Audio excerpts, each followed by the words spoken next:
बाड़ी महला पंचवा। नाम भगत के प्राण आधार। पंजे पातशाह प्रमाण करते हैं भगतां नूं नाम का आसरा ऊठ हुंदी है। नाम भगत के प्राण आधार। प्राणा का आसरा, प्राणा का ऊठ परमेश्वर है। नामो धन, नामो व्यवहार। नाम रूपी उन्होंने कोल धन होंदा है।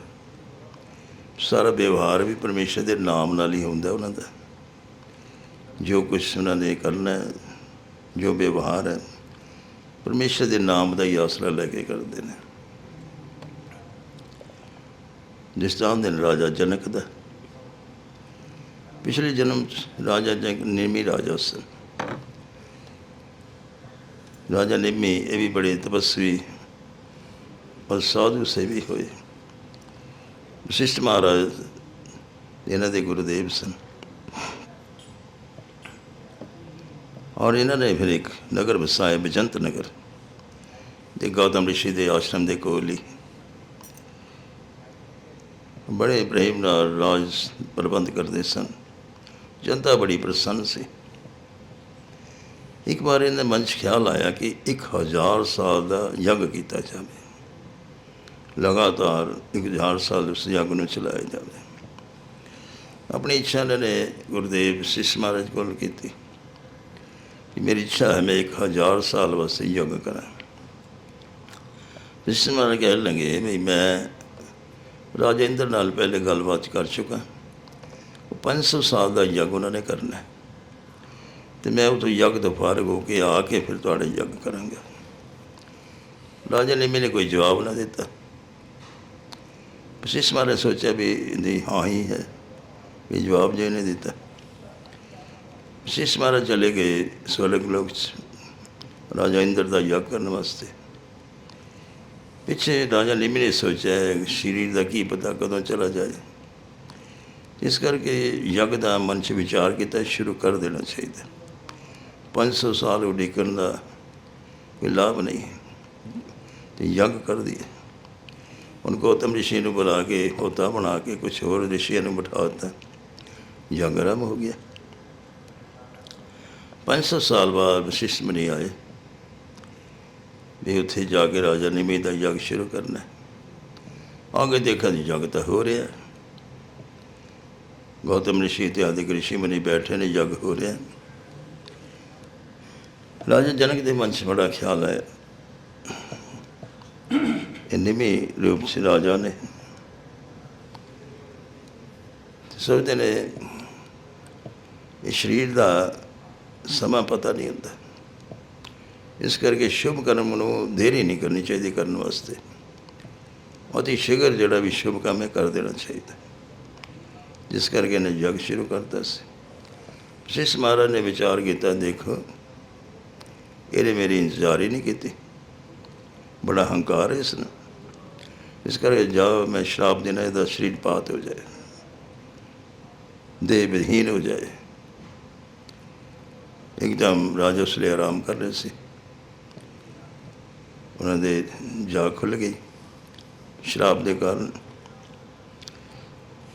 राजा निमि ने विचार किया, देखो मेरे गुरुदेव ने बिना विचार दे ही श्राप देता, भी मैंने मिल लेंदे मैं दसदा भी मैं इस कारण यज्ञ शुरू किया है भी शरीरों का पता नहीं होंदा और शुभ कर्म देरी नहीं करनी चाहिए, तो बिना विचारे मैंने श्राप देता। राज निमि ने भी श्राप दिया, जाओ थोड़ा भी शरीर पात हो जाए। गुरु ने भी श्राप देता। राजा निमि ने शरीर छड्डता। हूँ तो यज्ञ चलता पे 500 साल हो गए ने, 500 साल बाकी ने। उस दिन यज्ञ के विच संस्कार नहीं किया जा सकता, क्योंकि शुभ काम के विच ही नाल संस्कार क्रिया नहीं चलती, तो फिर की किया जाए। हूँ कहते हूँ इसका संकल्प पूरा करना है। इस करके गौतम ऋषि इत्यादि ने इकट्ठे होकर राजा निमि का शरीर तेल च पा दिता और कुछ औषधियाँ पाती भी शरीर खराब ना होए। यज्ञ चलता रहा। 500 साल पूरे हो गए, 1000 साल पूरा हो गया। देवता लोग आए अपने प्रसाद ग्रहण करने वास्ते। ऋषि मुनि कहन लगे भी राजा ने मैनू जिंदा कर दे, भी तुसी बहुत प्रसन्न हो। देवता कहते सी यज्ञ तो बहुत प्रसन्न है, यज्ञ तुसी लगातार चलाते रहे, पूर्ण विधि अनुसार यज्ञ किया। क्या फिर ऐसी कृपा करो भी राजा ने मैनू जिंदा कर दे। राजा निमी दे आत्मा कहन लगी मैं नहीं शरीर चाहना, क्योंकि जन्म वेले भी ते मौत वेले भी बड़ा दुख होंदा है शरीर में, तो मैं नहीं चाहता हुण। तो तुसीं कहंदे भी मैनू रहना चाहिए, तो मैं सारे नेत्रां च पलकां च रहांगा। पहले पलकां झपकदियां न सन। तो राजा निमी कहन लगे मैनू ऐसा वरदान दिओ मैं सारे दे नेत्रां दी पलकां च रहां, और चूँकि सारे च परमेश्वर रहिंदा है, तो मैं सारी जगह परमेश्वर दे दर्शन करा। तां तो पलकां झपकन लग पईयां, यानी राजा निमी दा निवास पता लगदा भी नेत्रां च है। ਹੁਣ ऋषि मुनि सोचने लगे राजा बिना किदां प्रजा ने कौन संभाले। इस करके फिर राजा निमी दा शरीर का मंथन किया गया। मंथन किया गया उस करके मिथल बोलिया गया उसने। और फिर क्योंकि उसका जन्म होया इस करके उसका नाम जनक होया, और विदेह होया शरीर तो बिना होया, इस करके विदेह राजा जनक होए। तो मिथिलापुरी के मंथन किया गया, उन्होंने अपनी नगरी का नाम फिर मिथिला रखा। विदेह तो है इस करके विदेह किया जाता है, तो मंथन करके जन्म होया इस करके जनक किया जाता है। इन्हों के भी फिर वंश हो गए क्षीरध्वज राजा होए, जड़े कि सीता जी के पिता सन। तो जनक पदवी चलती गई। और एक बार क्षीरध्वज राजा जनक अपनी बेटी सीता नूं नाल लैके मिलन वास्ते गए परशुराम जी ने ऋषि ने। ऋषि परशुराम जी के आश्रम दे विच पिनाक धनुष पिया सी। ये पिनाक धनुष भगवान शंकर का धनुष है। ਇਹਦੀ ऐसी ताकत है जब तीर छड़िया जाए पहाड़ कंबन लग पैंदे ने, बदल उड़ जाते सारे। और इसे पिनाक धनुष के नाल ही त्रिपासुर त्रिपुरासुर जड़ा राक्षस से वह वध किया भगवान शंकर ने। ये धनुष जड़ा है परशुराम की तपस्या से प्रसन्न हो के जब उन्होंने भगवान शंकर ने कहा कि वर मंग लो, परशुराम जी कहने लगे मैं दुष्टां का राजियां का नाश करना है। इस करके उन्होंने भगवान शंकर ने पिनाक धनुष नूं दे दिता सी, इन्हां दुष्टां का नाश कर लो। वो पिनाक धनुष परशुराम जी के आश्रम से। तो जदों क्षीरध्वज राजा जनक अपनी बेटी सीता नूं नाल लैके उन्होंने आश्रम च गए, ऋषि अपनी तपस्या च बैठे सन। बड़ा सुंदर धनुष देख के सीता जी ने उठा लिया। उन्होंने एकदम समाधि खुल गई, शंकर भगवान शंकर का धनुष किसने उठा लिया। देखा सीता जी ने उठा लिया, वो लक्ष्मी रूप ने। परशुराम जी कहने लगे राजा जनक सीता जी ने धनुष उठाया, इस करके हुण आप स्वयंवर दे च धनुष नूं रखियो, जिहड़ा इस ते प्रत्यंचा चढ़ा दे उहदे नाल ही सीता जी की शादी करे। वो धनुष नाल लैके राजा क्षीरध्वज वो पिनाक जड़ा तीन कमान है इसनों नाल लैके अपने जनकपुरी यानी मिथिलापुरी आ गए। वो स्वयंवर च उसनूं रखा गया से। जाके भगवान राम ने फिर उसने उठाया, प्रत्यंचा चढ़ाने लगे तो जोर लाया तो धनुष टूट गया। जिस करके परशुराम जी बड़े नाराज हो के आए भी किसने तोड़या धनुष। अगर पता लगा भी भगवान आप विष्णु भगवान राम रूप च आए ने। और ऐसा फिर तब किया भगवान शंकर दे पातशाह कोई राजा जनक बड़ी भारी ने तपस्या साधना की। और फिर अपने मिथिलापुरी दे उन्होंने 4 बड़े बड़े मंदिर बनाए भगवान शंकर दे।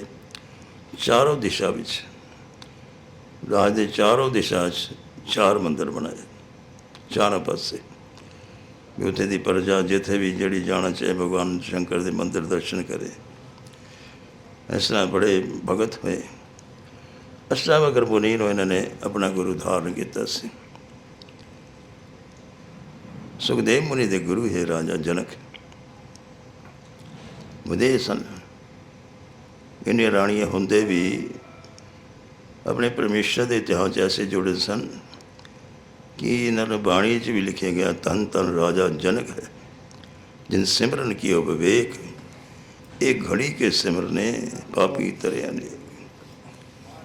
ਇੰਨੇ ਬੜੇ ਰਾਜਾ ਹੋਏ ਜਨਕ। ਜਦੋਂ ਉਹਨਾਂ ਲਿਜਾਇਆ ਗਿਆ ਤਾਂ ਸਾਰੀ ਨਗਰੀਆਂ ਦੇਖਦੇ ਜਾ ਰਹੇ ਨੇ। ਜੋ ਨਰਕ ਨੂੰ ਗਏ, ਦੇਖਿਆ ਬੜੇ ਭਾਰੀ ਹਾਹਾਕਾਰ ਹੋ ਰਹੀ, ਚਿਤਕਾਰ ਹੋ ਰਹੀ, ਚੀਖੋ ਪੁਕਾਰ ਹੋ ਰਹੀ, ਦਰਦ ਨਾਲ ਕਰਾਉਂਦੇ ਪਏ ਲੋਕ। ਦਰਵਾਜ਼ੇ 'ਤੇ ਖੜੇ ਹੋਏ, ਸਾਰਾ ਨਰਕ ਸ਼ਾਂਤ ਹੋ ਗਿਆ। ਰਾਜਾ ਜਨਕ ਬੜੇ ਹੈਰਾਨ ਹੋ ਕੇ ਪਿੱਛੇ ਲੱਗੇ ਯਮਰਾਜ ਨੂੰ, ਇਹ ਕੀ ਗੱਲ ਹੋਈ?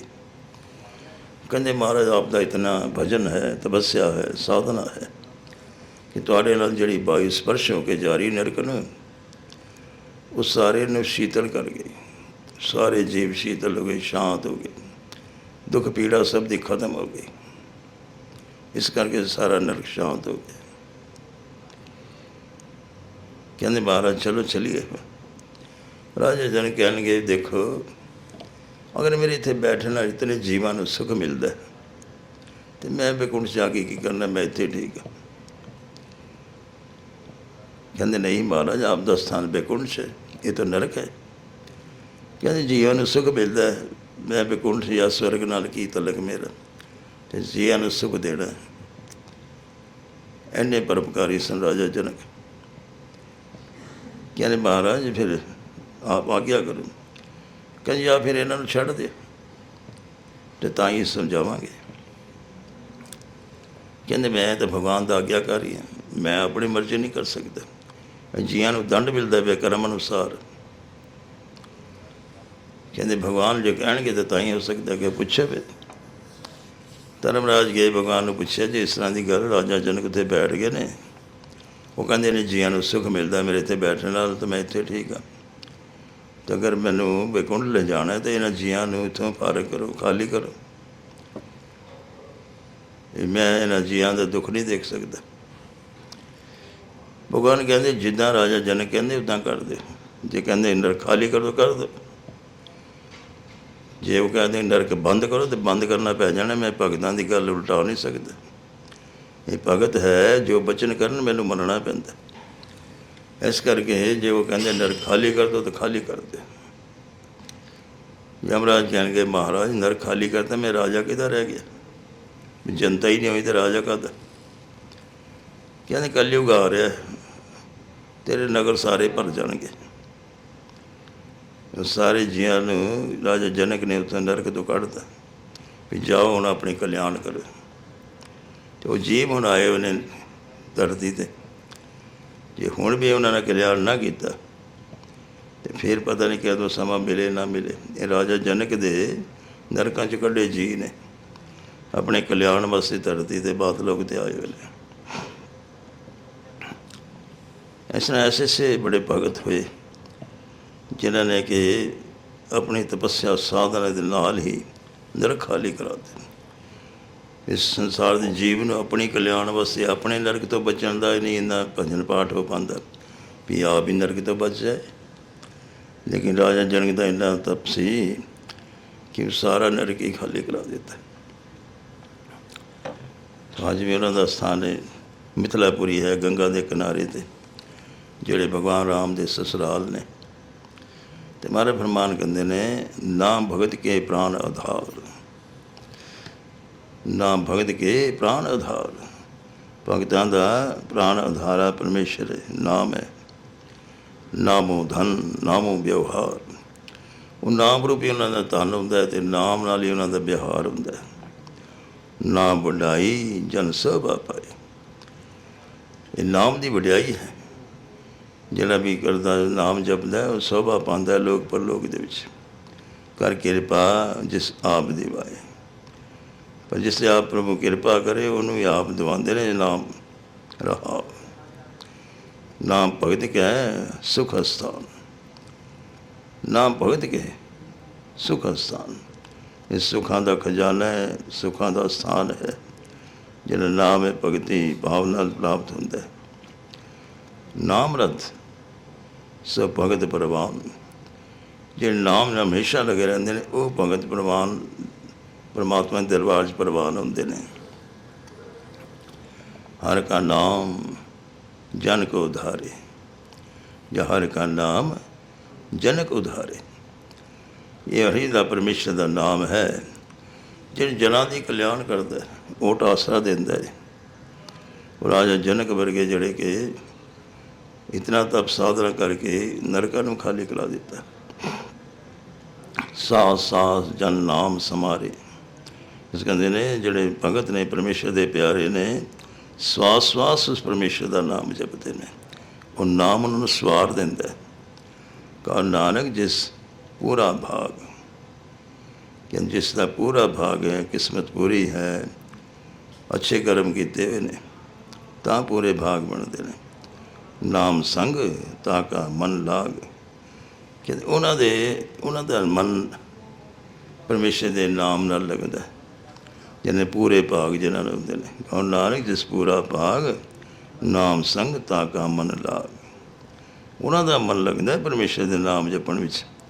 जिन्हों के पूरे भाग होंगे ने, पिछले जन्मां के संस्कार होंगे ने, वो कई जन्मां तो जोड़ा इस मार्ग पर लगता है और उसे भी परमात्मा की प्राप्ति होंगी है। तो जिस तरह राजा जनक होए, क्षीरधार राजा जनक, ये पिछले जन्म तो ही तपस्या साधना करते आ रहे सन और कई जन्मां तो इस तरह साधना लगते तां परमात्मा की प्राप्ति होंगी है। तो इस तरह परमात्मा की प्राप्ति हुई। सगों परमात्मा ने तो दमाद बन के आ गए, भगवान राम उन्होंने दमाद बन गए। इन्नी तपस्या साधना की उपमा है, इतनी शोभा हो जाती नाम जपन नाल। इस करके महाराज फरमान कहते ने नाम भगत के प्राण आधार। ये भगतां का प्राण का आसरा है परमेश्वर। नामो धन नामो व्यवहार, वो धन भी उन्होंने नाम समझा होया, सारा व्यवहार है परमेश्वर के नाम का ही करते हैं।